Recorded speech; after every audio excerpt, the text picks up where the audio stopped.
So in this talk, I presented us one of the post-convention workshop at Image. The goal here is one of my projects of the postdoc is to detect sub-seismic faults or faults below seismic resolution or small offsets using seismic attributes. I applied this to the Decatur field in Illinois Basin. It's a project for CO2 sequestration. So it's a little agenda for today's talk is introduction, some brief geologic setting, the data set that I'm using, and then the attribute-driven workflow, what are the steps that I'm taking. And finally, with my results, I correlate them with microseismic that we have available, some preliminary observations, knowledge and references. So we know that when we have these large offset faults that have a really nice discontinuity in seismic data, we can pick them very easily using just a seismic amplitudes and sometimes even apply coherence or regular attributes like some sort of discontinuity measurement. And they pick really well. It's really nice pick image. But then when we have offsets that are below resolution or very close to resolution that you don't have that clear discontinuity, using coherence is not the optimal way to map these faults. So in general, but in particular for CO2 sequestration, mapping the faults is very critical because they might represent potential pathway for CO2 leakage, or they might be reactivated during injection and might cause induced seismicity. So here in what is happening in the Decatur project is, and you will see this, is like the microseismic events that they are having, they don't match with what is visible in the seismic, Seismic look very continuous, but they are having some microseismic, some reactivation. So the goal here is like, is there a way that using seismic attributes, can we improve this interpretation, try to map these faults and correlate them with microseismic? So what we are, and the target formation is the Mount Simon sandstone. Actually, the lower Mount Simon's formation, that is the target for CO2 sequestration. We have the Eau Claire formation that is acting as a regional seal in this area. Also, below the Mount Simon formation, we have the pre-Mount Simon or the Argenta formation that is characterized by low porosity and low permeability. And then what we're having is possible strike slip fault reactivation in the basement during injection, like basement faults. The orientation of the horizontal maximum horizontal strain is northeast, north 6 degrees east. So the key point here is what is happening, and some of the previews in the lead review is like when you have the Argenta formation, you don't have too much reactivation, but when the Argenta formation is not there or is very thin, you get some reactivation in the Mount Simon formation as well. So the goal here is try to, as I said, try to map these faults, possible faults, and try to correlate them with microseismic. The data set that I'm using as a volume in depth, it was reprocessed in 2019 to try to improve the resolution a little bit. And you see there some of the parameters like the number of inlines, number of intervals. But yes, and right now the depth of interest is between 3.5 to 7.5 kilofeet. That's what I'm going to show you in next slides. So, and for the whole the presentation, I'm going to focus on this AA prime seismic line. So you see here the AA prime seismic line. When you do some basic interpretation, you see that they are not clear discontinuities. So I pick some of the tops. You see the Eau Claire formation, the top of the Mount Simon formation. This is the Argenta formation. The basement, the top of the basement is not that clear. It's not, the typical high contrast. Is actually very difficult to pick in this data set. I'm still picking it. But yeah, right now I'm following the Argenta formation as one of my base, let's say.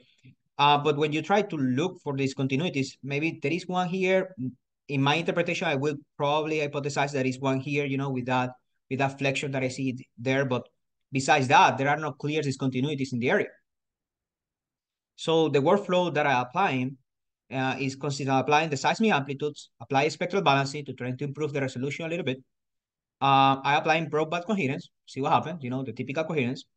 Then I applying spectral decomposition, analyzing the spectral voices, and analyzing this multispectral coherence that you heard about during the talks today. And finally, volumetric aberrancy, that is just a derivative of the curvature. I will show some details about that. After that, I do my interpretation and try to delineate the small offset faults and correlate them with microseismic that is available in this data set. So I first apply spectral balancing. my spectral balancing parameters. I tried different parameters, to be honest.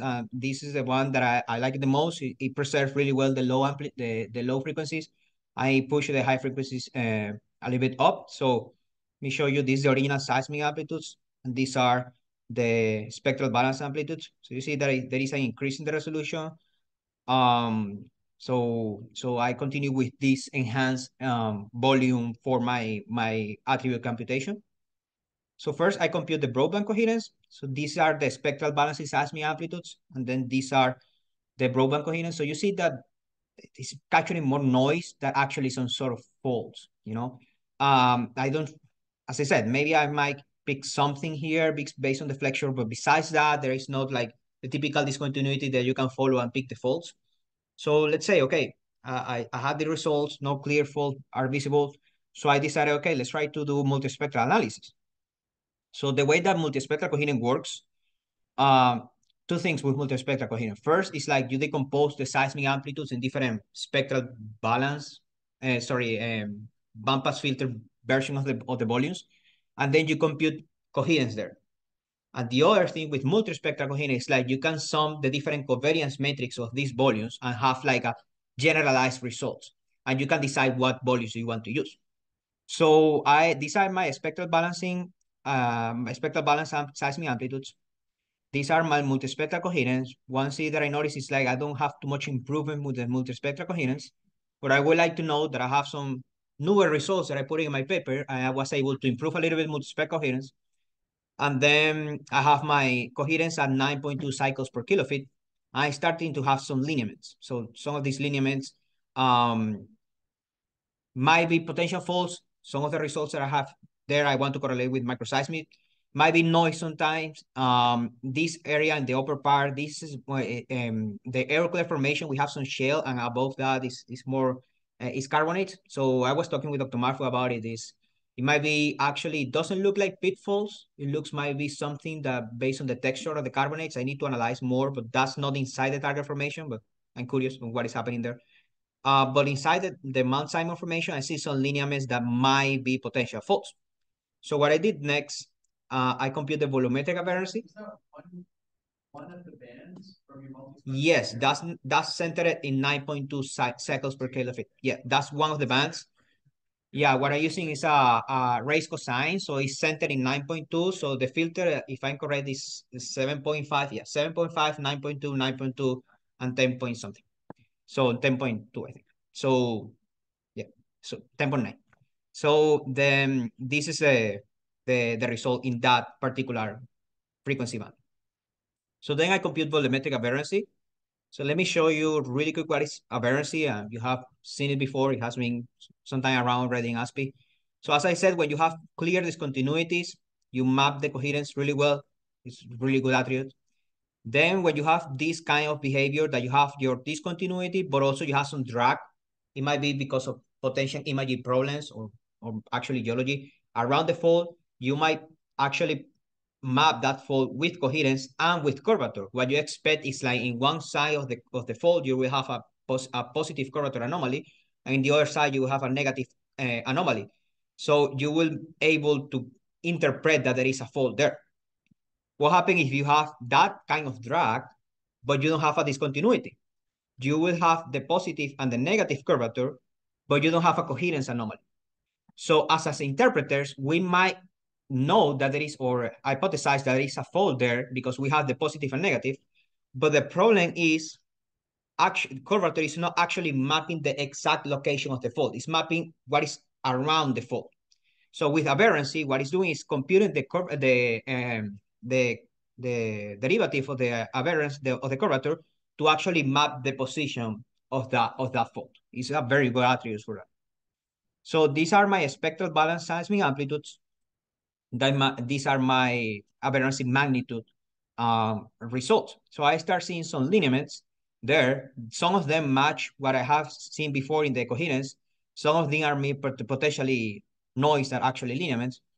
And then one thing that is very powerful with aberrancy is like it provides the aberrancy magnitude, but also the aberrancy azimuth. So I can see where these lineaments are dipping. So what I did is like, okay, what happens if I I know that the maximum horizontal stress is in the northeast direction. So I try to look for faults perpendicular to that. And that's what I did when I tried to correlate with microseismic.